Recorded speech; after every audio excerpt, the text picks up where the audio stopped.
जय श्री कृष्ण मित्रों, आज આપણે બનાવીશું દૂધી ચણાની દાળનું શાક। દૂધી ચણાનું દાળનું શાક બનાવવા માટે સૌપ્રથમ આપણે એક વાટકી ચણાની દાળ લઈશું, જેને આપણે 2 વાર પાણીથી ધોઈ અને પછી કુકરમાં મૂકીશું બાફવા માટે થઈને। અને કુકરમાં બાફવા મૂકતી વખતે બાઉલમાં 1 વાટકી ચણાની દાળ છે તો 1 લોટો પાણી અંદાજિત 450 ml પાણી લેવાનું છે મૂકવા માટે થઈને, અને 5 સીટી વગાડીશું। દૂધી ચણાના શાક માટે દૂધી આપણે 400 ગ્રામ લીધેલી છે। અહીંયા વઘાર માટે 1 લાલ સૂકું મરચું અને થોડા લીમડાના પાન, અહીંયા 1 લીંબુનો રસ લીધેલો છે અને ટમેટાં લીધેલા છે।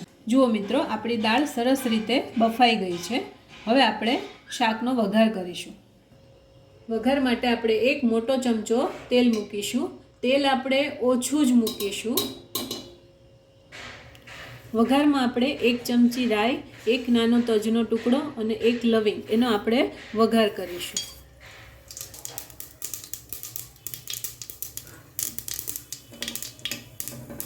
રાઈ તતળી ગઈ છે। હવે આપણે 1 ચમચી જેટલું જીરું નાખીશું, 5 ચમચી જેટલી હિંગ નાખીશું, સૂકો લીમડો અને સૂકું મરચું વઘારમાં, ત્યારબાદ ટમેટાં,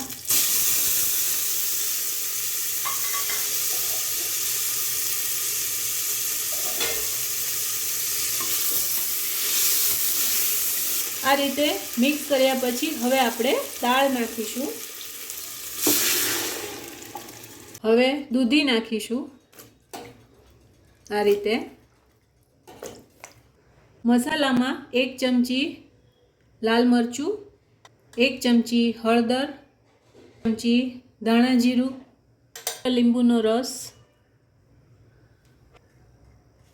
1 ચમચી અને બીજી થોડી 5 ચમચી ઉપર એટલે 1.25 ચમચી મીઠું, 1 ચપટી ગરમ મસાલો, 1 મોટી ચમચી ગોળ, અને હવે બધું જ મિક્સ કરીશું આ રીતે। આપણી દાળમાં આપણે પાણીનો ભાગ હતો જ, એટલે અહીંયા હું વધારાનું પાણી એડ નથી કરતી। તમારે જો વધારે રસાદાર શાક કરવું હોય તો તમે પાણી એડ કરી શકો છો। હવે કુકરનું ઢાંકણું બંધ કરી અને આપણે 5 સીટી વગાડીશું। જુઓ મિત્રો, આપણું ખૂબ જ સરસ ટેસ્ટી મસાલેદાર દૂધી ચણાની દાળનું શાક તૈયાર છે, જે આપણે કોથમીર નાખી અને સર્વ કરીશું આ રીતે। જુઓ મિત્રો, આપણું દૂધી ચણાની દાળનું શાક તૈયાર છે। મિત્રો, મારી રેસીપી પ્રમાણે તમે શાક બનાવી અને મને જરૂરથી જણાવજો કે તમને કેવું લાગ્યું, અને મારા વિડીયોને લાઈક, શેર અને સબસ્ક્રાઈબ જરૂરથી કરજો।